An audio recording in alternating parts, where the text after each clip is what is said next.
coming back to school with me. We could have done it all so easily. Hi, my name is Craig Thompson-Wood. I am the board game teacher. Welcome back to the classroom. Today we are fielding a question by one of the viewers, Charles Waterman. Thank you, Charles, for your question. He was asking the other week about critical thinking in board games and how it may apply best to language learners. I thought we'd start off maybe just talking a little bit about critical thinking in general, what it means and how the critical thinking applies to board games. So if you'd like to look at some of the research I've done, there's some links in the section below which will be my bibliography for all the reading, because I've done quite a bit of research over this last week, and so just to make sure that I really give this a lot of thought, really make sure I'm doing a good job in talking about some of the things that entail within critical thinking and how it exactly applies to board games. So without any further ado, let's get right into it. So it's my intention to start off this video today by giving a definition of exactly what is critical thinking. But it seemed that for every site I went to, there was a different definition for critical thinking. As many different sites I went to, there was as many different definitions. So in the end, I've decided that instead of giving one concise definition of what is critical thinking, I'd look at what is more universally agreed upon as integral skills that are involved in being a successful critical learner. And from there, we can start to think of critical thinking, and critical thinking as applies to learning, and critical thinking as applies to board games, and vice versa. So let's get right to it.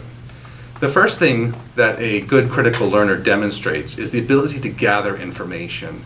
A critical learner doesn't just allow information to be passively put upon them. And a critical learner will actively search for information and look for information to learn with. So number one would be gathering information. Number two for a successful critical learner is to understand the information that they've been gathering. So when a critical learner takes information, they don't just look at the words, not understand the words. They have to make sure they understand the words that are on the page. They understand any technical terms. They have to understand the vocabulary. They have to understand all these things. And if they don't understand, then they have to take the steps to understand it, whether that means looking up in glossaries or dictionaries or asking for help to make sure that they are understanding what's there. Because otherwise, again, it just becomes this whole thing of being passive and saying, well, I got this information, but I don't know what it means.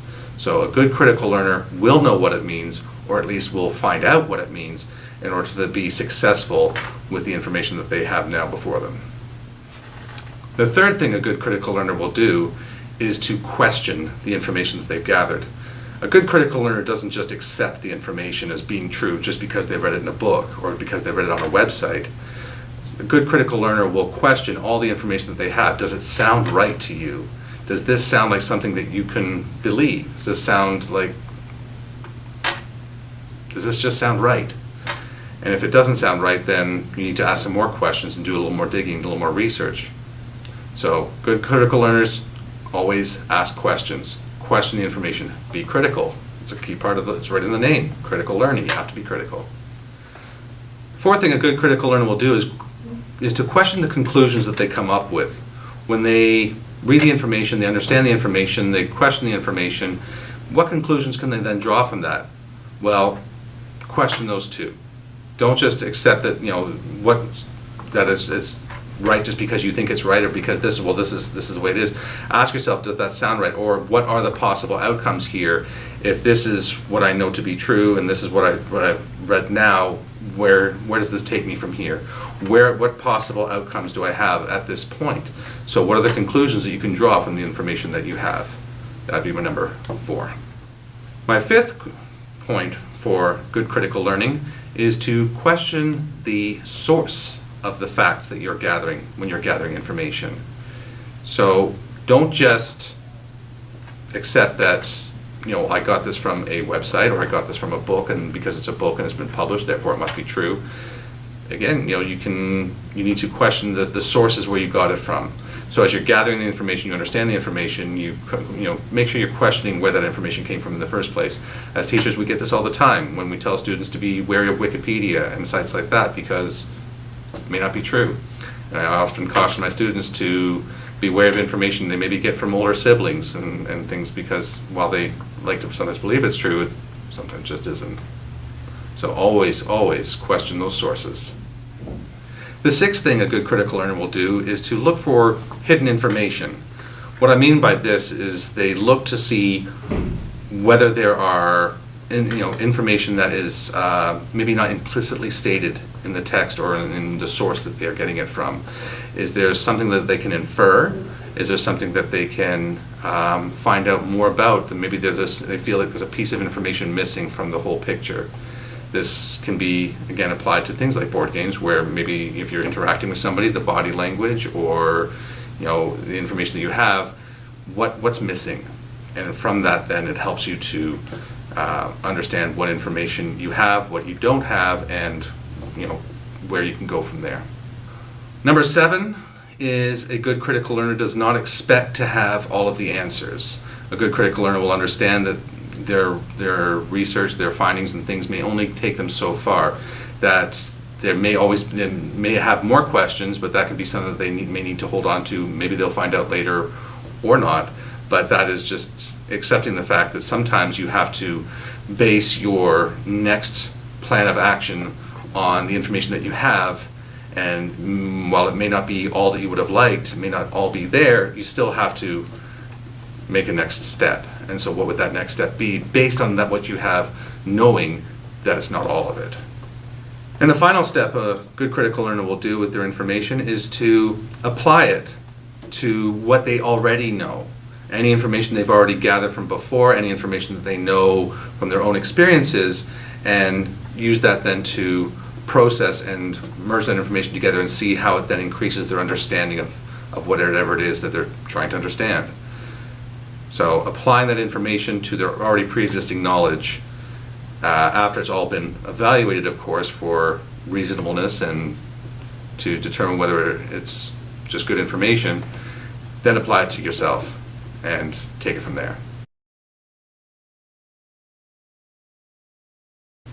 So then, in essence, critical thinking is about gathering and processing the information. Once you have done all this, then you can make your decision as to what you think is the next best step for you. But in order to do that, you first need to go through all those steps. And as you get better and better with this, it starts to become more fluent, more easy. But this is the process, the procedures of good critical thinking. We need to go through all of these steps in order to do that. Now, this is not only applicable to classroom situations. Like I said, I used more of an example of like doing research and Wikipedia, things like that. But it also applies to board gaming, where when we are trying to make decisions in a game, we look at the board, we see what information is there. We don't just let people tell us, well, these are the moves you can do. We have to be actively involved. We have to process that information. We have to understand the game. We have to understand what our possible moves are. We have to question, is this the best move? Don't just, somebody may say, you should do this. Well, is that really the best move? Questions. And so it's not just applicable to board games, not just applicable to learning in classrooms. It's not mutually exclusive to either side. It's complementary, in fact. So if you're becoming a better board gamer, those kinds of skills you use in your board gaming will help to increase your critical thinking in a classroom setting. Likewise, students who learn skills of critical thinking in a classroom setting will also be able to apply that to a board game setting.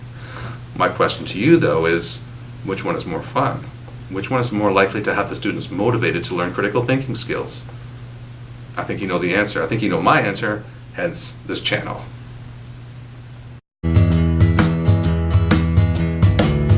Are you coming back to